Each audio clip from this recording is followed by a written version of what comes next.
Hello, my dear students. How are you all? I hope from you are very well, happy and safe at your home. This is your chapter number 18, a $10 note. So here I am telling you a summary of this chapter. Okay, first of all, what is the central idea of this chapter? This lesson is an autobiography of an $10 note. ये lesson एक $10 note का autobiography है जो खुद के बारे में कुछ बता रहा है. $10 note, how it is treated by a variety of people and describes the high and low of its life. कि किस तरीके से उसे तरह तरह के लोग तरह तरह का व्यवहार उसके साथ करते हैं. और द author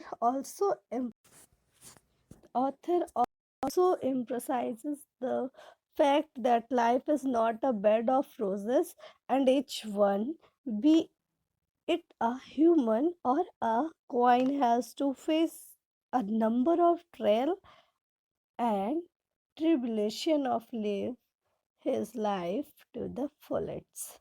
ओके, सो अब आती है बारी समरी की. तो मैं समरी इसके बारे में शॉर्ट में बता देती हूँ. आप इस चैप्टर को खुद से रीड कर लीजिएगा, बाकी समरी में आपको सारा कुछ समझ में आ जाएगा. बहुत बड़ा चैप्टर नहीं है ये, तो समरी भी कुछ खास बड़ी नहीं है. This chapters focus on the life of a $10 note which came from Pennsylvania to a bank in New York in 1901.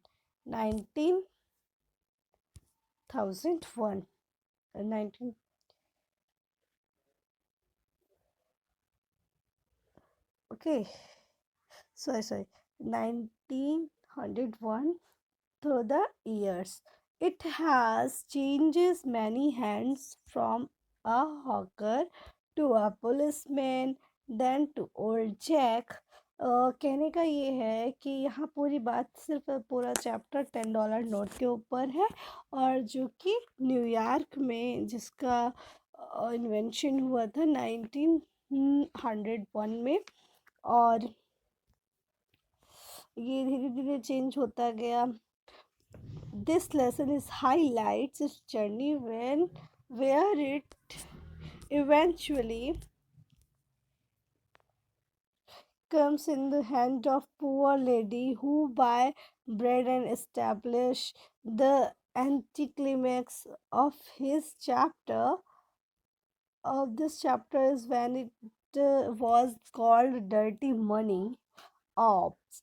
This emphasizes that it is not where the money comes from, but how it is spent, which is important. These words have hurt it, and it has made him feel crestfallen and disillusioned. Okay. कहने का ये है, जो $10 note है उसको लोगों ने किस किस तरीके से यूज़ किया. उस एक नोट को किस तरीके से किया, मतलब जैसे कि पुलिसमैन ने रिश्वत के रूप में यूज़ किया, या जो भी इस चैप्टर के अंदर है. और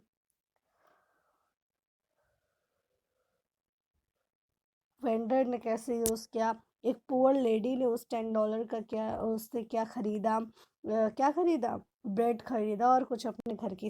पूरी बात है सिर्फ और सिर्फ इम्पोर्टेंस क्या रखती है कि ये नहीं फ़र्क पड़ता है कि वो पैसा आया कहाँ से, बल्कि फ़र्क ये पड़ता है कि उस पैसे को खर्च कहाँ किया जा रहा है. सबसे ज़्यादा इम्पोर्टेंट ये है. और इस चैप्टर में किसी ने बोला होगा डर्टी मनी, तो जो कि बहुत ही बैड फील कराती है. There is no such thing as the dirty money. I said the important thing is not where the bill comes from. The important thing is how it is spent. This talk of money makes me feel very bad. ठीक है, तो अभी तक तो समझ में आ ही गया होगा कि इस चैप्टर में क्या था. चलो अब इसकी एक्सरसाइजेस करने चलते हैं. पूरी की पूरी कहानी $10 के ऊपर है, आप लोग रीड कर लीजिएगा. इसकी वर्ड मीनिंग्स भी आपको लिखनी है, वर्ड मीनिंग लिख लीजिएगा. अब आगे बढ़ते हैं एक्सरसाइज पर। ठीक है, तो चलो ये है आपके MCQ। 1 मिनट। फर्स्ट क्वेश्चन है आपका, the $10 bill came in a packet of $110 bill. Okay, the $10 bill first travel was from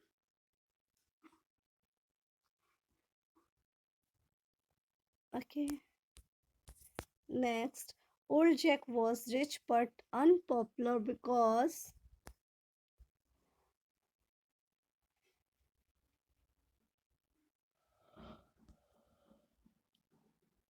he had inherited a lot of money but was arrogant. The poor woman had lost her job because she had been regularly late for work. And next exercise, okay, some adjectives have been given below. Fill in the blanks with word that are opposite in the word. जैसे good का opposite क्या होगा? Bad होगा। तो यहाँ पर आप bad लिखिए। हाँ, kind का cruel, of course kind का क्या होगा?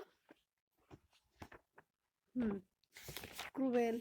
तो आप लिखोगे या मैलिंग, MALIGN।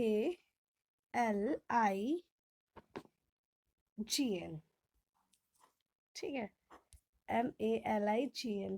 रफ का जेंटल, रफ का होगा जेंटल। ठीक है, आपको जेंटल की स्पेलिंग। एंड वार्म का कोल्ड, मेजरली का generous, GENEROUS, generous. And cruel का अनहेल्पफुल, हेल्पफुल का अनहेल्पफुल, क्रूएल का होगा कंपैशनेट। ठीक है, और थॉटफुल का होगा थॉटलेस, अनसिंपैथेटिक का होगा सिंपैथिक, कंसिडर्ड का होगा इनकंसिडरेट, मीन हार्टेड का होगा काइंड हार्टेड, एंड मर्सीफुल का मर्सीलेस, अनकंसर्न्ड का कंसर्न, एंड अनकेयरिंग का केयरिंग का अनकेयरिंग। ठीक है, तो इसके बाद ये है आपकी exercise. Complete the table by writing the form of the words in the correct column. You may put dash or cross if you know word can be written in that particular column. Do the exercise in your notebook. यहाँ पे notebook में exercise करनी है। तो इसमें जैसे आ रहा है noun, thought, तो verb क्या होगा? think, and adjective thoughtful, and adverb thoughtfully। ठीक है, तो ऐसे sleep का क्या होगा? verb होगा sleep, और एडजेक्टिव स्लीपी, और एडवर्ब क्या होगा? स्लीपली। ठीक है, तो चलो मैं काम करती हूँ कि आपको बता देती हूँ। 1 मिनट।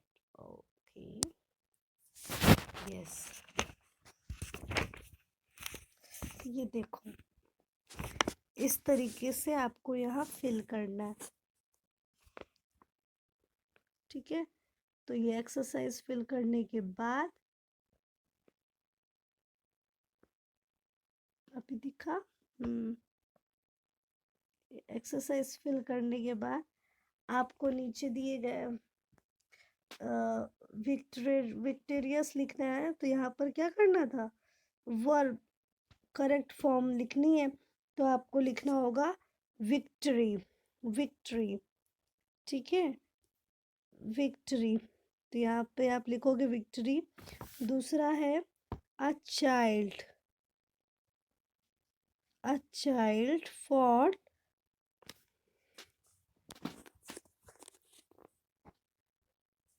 boldly. फिर how beautiful the sky looks. The lecture was boring. Wisdom is better than strength. ये आप लोगों को fill कर लेना है. Goodbye. Take care all of you. You have to fill it and send me quickly. Goodbye.